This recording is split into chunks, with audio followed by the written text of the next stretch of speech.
रतिया कितना बताई सखिया पन बतिया। टूटल पलंगिया गवना के रतिया कितना बताई सखिया पन बतिया। होत सवेरे दिन दोपहरिया हमारा से खाली लड़े लड़े। बलमुआ जब जब चढ़े खटियावा चर चर करे। बलमुआ जब जब चढ़े खटियावा चर चर करे।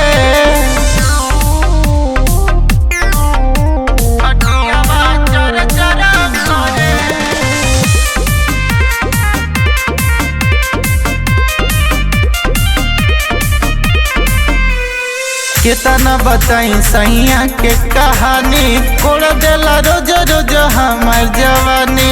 उठावा के ललिया चूसेला बड़ी होला हमारा के परेशानी। काम के आवे तो आराम नहीं करे हमारे पीछवा पड़े पड़े।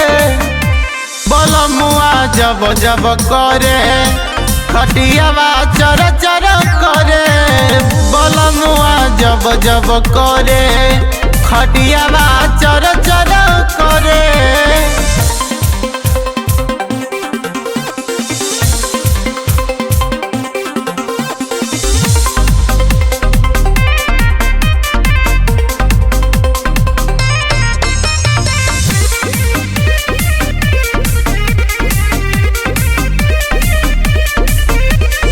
दर्द करेला कमरिया रे सखी माने नाराज भोजपुरिया रे सखी। नाने बज परहेज नहीं करे देखे न हमरो उमरिया रे सखी।